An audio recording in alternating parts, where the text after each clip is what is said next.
Have you ever looked out the window, watching cars pass, people going somewhere, and quietly wondered, why does it feel like my life stopped? While the world kept moving, maybe you don't say it out loud. Maybe you smile in public. But at night you whisper to yourself, this is not how I thought life would turn out. If that's you, I want to tell you a strange but beautiful truth. Life doesn't always give answers first. Sometimes it gives silence, so you can hear your own voice. Let me tell you a story. There was a man named Harold, 71 years old, retired, rediscovered. Children lived far away.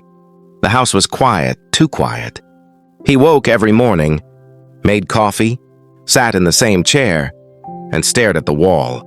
Days blended like faded pages. He didn't want much, just a reason to wake up. One Sunday afternoon, he opened an old box in the attic. Inside was a dusty camera, a gift from his wife decades ago. He remembered something she once said. You see life differently. You capture meaning in ordinary things. Those words had slept for years because survival had taken over. But that day, something tiny shifted. Harold put batteries in the camera, walked outside, and started taking pictures. Trees, clouds, empty streets, a child riding a bicycle. Nothing extraordinary. Yet everything felt alive. The next day he took more photos. And the day after that, slowly he started printing them, pinning them on the wall. His empty house was becoming a gallery of moments. One evening, a neighbor knocked on his door. She had noticed him outside each day. I see you taking beautiful pictures, she said shyly. Would you help me take some of my children? Harold hesitated. He didn't feel talented. He just felt alive again. But he agreed. That small moment sparked something new, more neighbors asked. Then someone suggested he display his pictures at the local library. Harold laughed at the idea. Who would care? But they insisted. Weeks later, his photos hung on a dimly lit wall in the community hall. Not a glamorous show, just a quiet table, a few chairs, and his memories. People walked through slowly. Some smiled, some paused, some cried. An elderly woman held his hand and whispered, You reminded me that simple things still matter. Harold went home that night, without applause, without fame, but with something he had lost long ago, purpose. Here's what I want you to think about. What if your disappointment is not an ending, but an invitation to rediscover yourself? Harold didn't change his life by force, by money, or by grand success.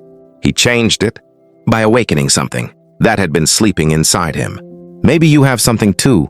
Music you abandoned, stories you never wrote, kindness you stopped giving, dreams you buried quietly. Life doesn't always push you forward gently. Sometimes it breaks routine, so you can remember you were more than routine. Maybe your loneliness is not punishment. Maybe it's space for rebirth. Maybe your disappointment is not failure.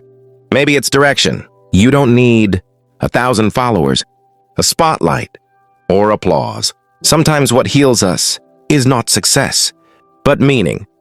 The truth is, your story isn't finished because you woke up today. If Harold found purpose at 71, if he discovered joy on a random Sunday from a forgotten camera, then why not you?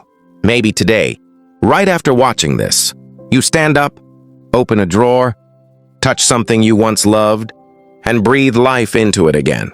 Maybe someone out there is waiting for what only you can give. Your voice, your wisdom, your presence, your compassion. And perhaps the real question isn't, am I disappointed with life? Maybe the real question is, what life inside me have I stopped paying attention to? Because sometimes, the life you think is over is simply waiting for you to wake it up. Life doesn't end when dreams fade. It begins again when you decide to notice the little spark inside you. Sometimes the meaning you're searching for is quietly waiting in something you once loved. If this story touched you, please like, share, and subscribe for more heartwarming life lessons. Your support helps these stories reach someone who might need them today.